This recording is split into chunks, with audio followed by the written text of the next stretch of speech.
Buenas tardes, quiero compartir con ustedes un tema que me parece interesante. ¿Cristo instituyó una iglesia? ¿O cuántas iglesias instituyó Jesucristo? Si Cristo instituyó una iglesia, ¿por qué existen tantas iglesias? En la realidad, Cristo instituyó una iglesia, una, y la instituyó en la cabeza del apóstol Pedro. Pero miremos el contexto bíblico. Cuando Jesús le dice a Pedro: tú eres Pedro, y sobre ti edificaré mi iglesia. Ahí está la clave. Cuando Jesús dice mi iglesia, o sea que se está refiriendo a la iglesia de Pedro o a la iglesia de Cristo. De Cristo, no la iglesia de Pedro. Recordemos que la palabra Pedro significa Petra, y Petra quiere decir piedra. Pedro es una piedra que uno puede tomar a la voluntad de la mano. Esto es pongámosle que esto sea una piedra. En cambio, Cristo es la roca. Cristo es la piedra que no pudieron desechar los arquitectos. O sea que el fundamento de nosotros como cristianos, nuestra fe está basada en Cristo. En los tiempos remotos existía la iglesia del Oriente. Hablemos más o menos en el siglo XV, en el siglo 1000, perdón. La iglesia del Oriente. Pero también existía otra iglesia que se llamaba la iglesia de los occidentes. O sea, había la iglesia del Oriente y había la iglesia del Occidente. Existía el obispo de Constantinopla, que hoy en día Constantinopla ya no existe. Lo que anteriormente llamaban Constantinopla, hoy en día se llama Estambul. Y la iglesia de Roma y la iglesia de Constantinopla eran iglesias interpares, eran iguales. Existía la máxima autoridad de la iglesia de Oriente y existía la máxima autoridad de la iglesia de Occidente. Ambos tomaban decisiones en común. Para cualquier cosa se reunían. Pero como existen las pretensiones de los hombres, entonces la iglesia de Occidente quiso tomar posesión de la iglesia de Oriente. Y es como conocemos en la historia como los bárbaros, los cruzados, los hunos, invadieron al Oriente, saquearon templos, cometieron abominaciones, y ahí se conoce la primera ruptura de la iglesia. Se presenta el primer cisma.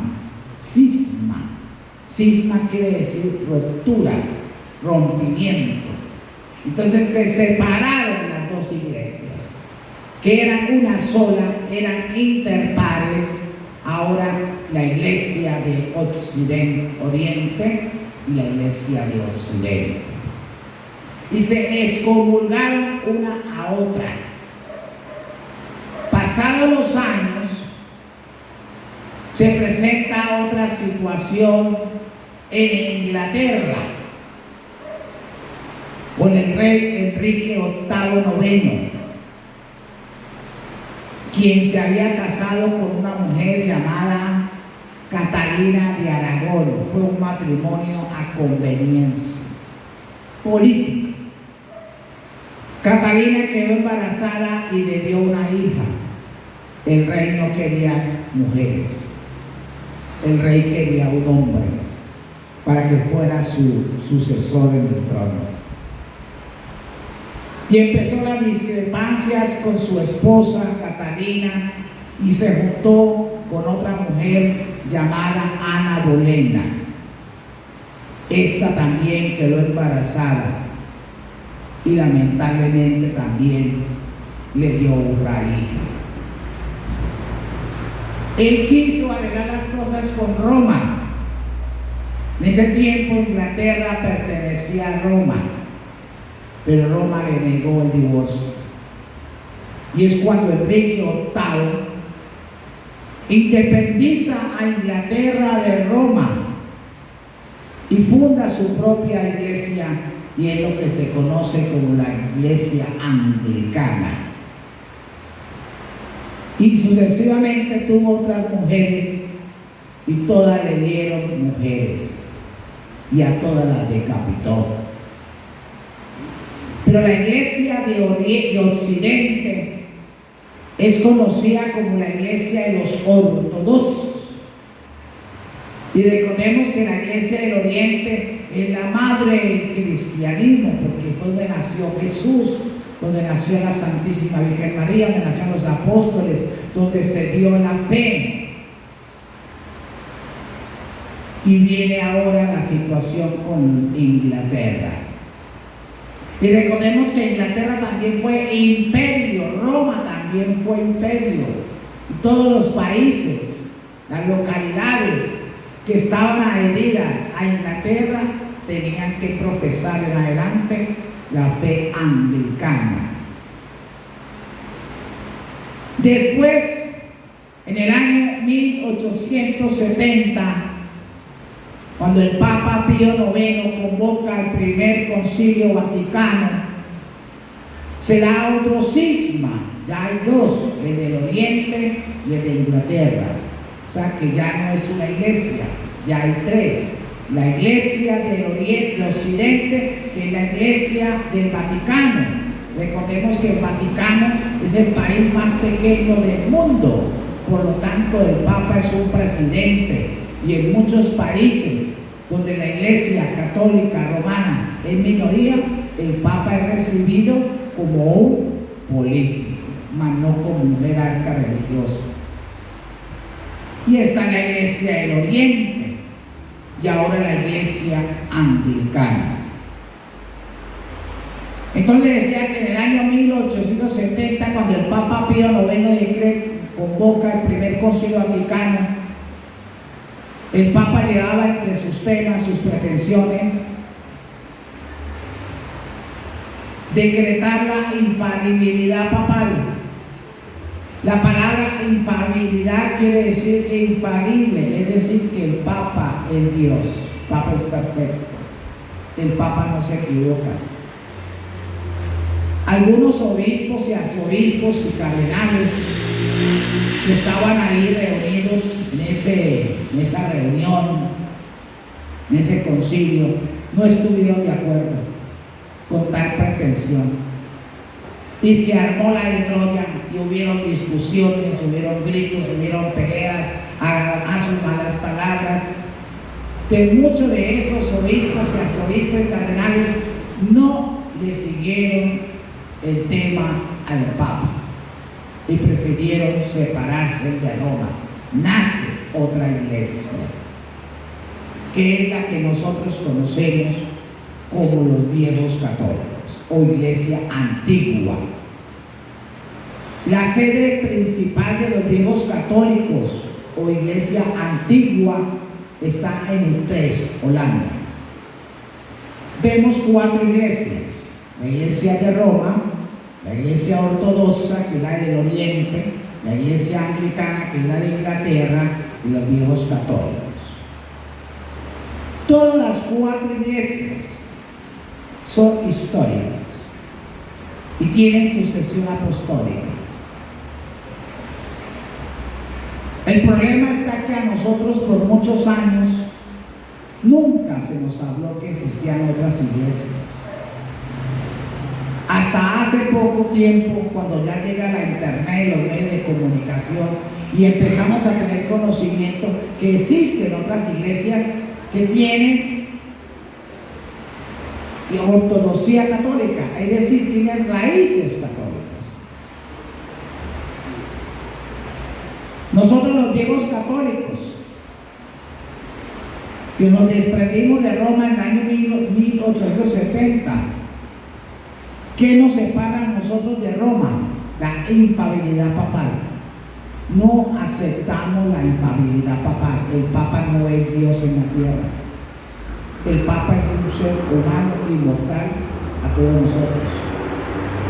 ¿Que es el representante de la Iglesia de Roma? Sí.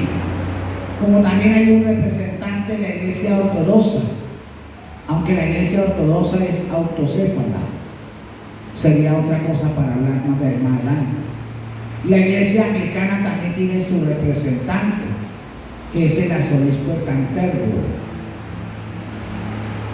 Y los viejos católicos no tienen un representante en el mundo, sino existe la Cámara de Obispos y Arzobispos Viejos Católicos. Y la sede queda en Utrecht, Holanda.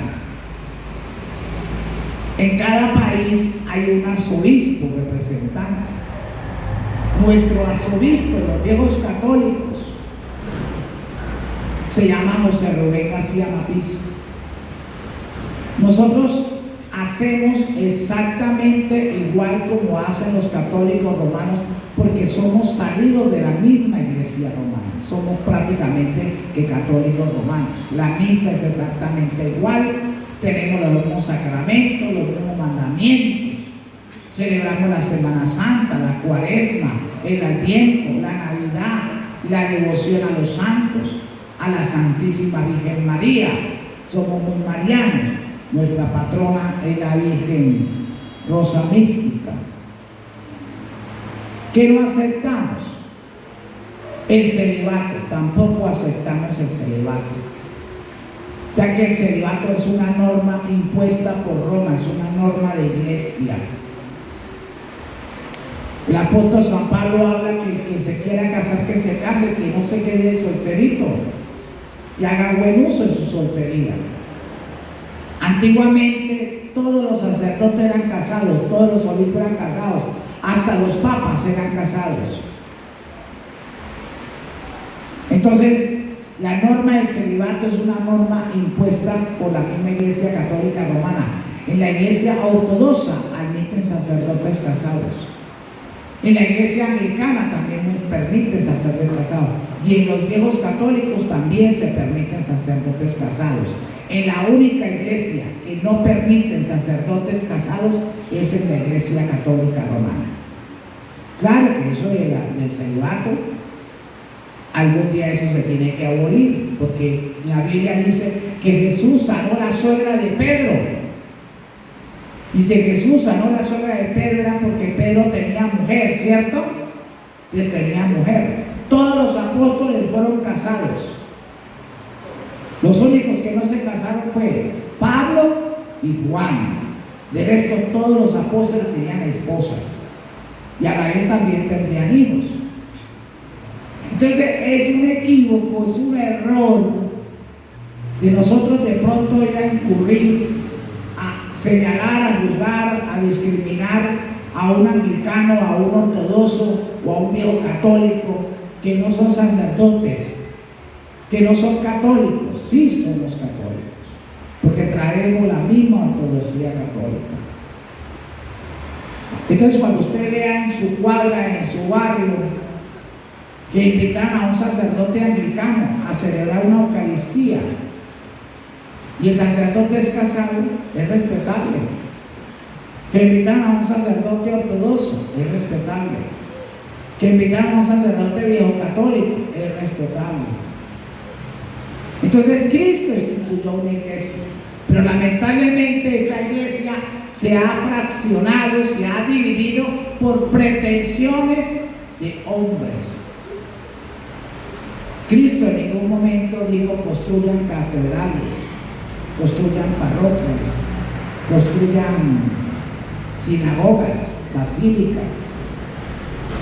Aunque todos andemos en diferentes barcos, todas las aguas conducen a un mismo mar. Todos oramos a un mismo Dios y Dios es uno solo. Entonces no creamos rivalidades y conflictos entre unos y otros. Ahora están los pentecostales, están los trinitarios, están los mormones, están los adventistas, los testigos de Jehová, las otras iglesias hermanas protestantes, están las presbiterianas, están una infinidad de iglesias. El día que Jesucristo venga nuevamente a esta tierra y nos lleve a ese cielo nuevo que Él ha preparado, Él no nos va a preguntar: ¿usted a qué iglesia iba? ¿Usted dónde se congregaba? Dios nos va a preguntar es por nuestras obras, por nuestra manera de ser, nuestra manera de pensar. Entonces, ¿por qué traigo este tema? Porque a veces la gente aún cree que la única iglesia santa, católica y apostólica es la católica romana. Antiguamente en el credo, no sé si nuestros abuelos, nuestros ancestros, en el credo decía: y creo en la iglesia que es una santa, católica, apostólica y romana. Así decía. Ahora ya no dice así: creo en la iglesia que es una santa, católica y apostólica. Ya no dice romana, porque Dios no tiene apellido. Dios es uno solo. No podemos excluir a los protestantes, marginarlos, discriminarlos. Son también hermanos nuestros. Todos le oramos a un mismo Dios y todas nuestras acciones están dirigidas a Él. Entonces, mis hermanos, que cuando usted necesite una Eucaristía en su casa, es otro tema. Padre, a mí se me murió mi mamá y yo quise mandar a hacer la misa en mi casa, quería un sacerdote que fuera a mi casa, pero no conseguía ninguno porque están prohibidas, que tocaba pedirle permiso al obispo. Pregunto yo: ¿y quién manda en su casa? ¿Usted o el obispo? ¿O el cura? ¿Quién paga el agua, la luz, el catastro, los impuestos? ¿Usted o el cura? En su casa manda usted. Y si usted le nació a invitar a un sacerdote anglicano, un sacerdote ortodoxo, viejo católico, o incluso llevar hasta un pastor protestante a hacer una oración, a hacer una alabanza, lo puede hacer, porque en Colombia existe una cosa que se llama libertad de cultos, y está contemplado en la Constitución Nacional. Usted es libre de profesar su fe. Usted es libre en su casa de llevar al sacerdote que quiera y no tiene por qué ir otro sacerdote. Es que yo mando aquí, es que está dentro de mi jurisdicción. No, señor, usted mandará en las 4 paredes de su parroquia, pero en mi casa mando yo. Yo invité al Padre y él es el que se queda. Sería una falta de respeto que un sacerdote llegue a formar un espectáculo de esa índole.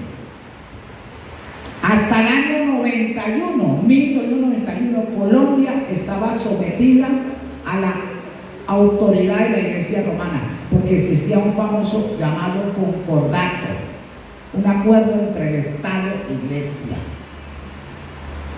Recuerden que los únicos que podían bautizar eran los sacerdotes católicos romanos. Los únicos que podían casar eran los sacerdotes católicos romanos. Nadie más podía casar o bautizar. En el año 1991, cuando se da la nueva constitución en Colombia, queda contemplado en el artículo 19 que toda persona es libre de profesar su fe, que todas las iglesias y las confesiones son libres, igual ante la ley. Se quita eso de la dominación de la fe.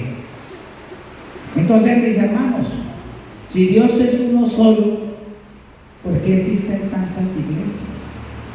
Si todos adoramos al mismo Dios. Si se muere una persona y a mí me invitan Yo puedo ir y orar. Una oración no le hace mal a nadie. Pero lo triste es cuando nosotros creemos que porque somos ministros somos los únicos que Dios nos escucha. Dios también los escucha a ustedes. Entonces, hermanos, respetémonos en la fe. Lamentablemente existen algunos ministros que se creen que son los únicos y que ellos son los dueños de la fe y nadie es dueño de la fe. Empecemos porque la palabra iglesia quiere decir personas. A veces uno dice, es que voy para la iglesia del porvenir, y está mal dicho. Uno no dice, voy para la iglesia del porvenir. Voy para el templo que está en la vereda del porvenir. El templo. Voy para el templo, la resurrección de Cristo. Voy para el templo, la Santísima Trinidad. Iglesia somos quienes, las personas. Usted no va a un templo por las paredes, por lo que tenga aire acondicionado. Usted va por la fe, por la fuerza del Espíritu Santo. De que nos una es el amor de Dios, porque todos servimos a un solo Señor, una sola fe, un solo Señor y un solo bautismo. Amén.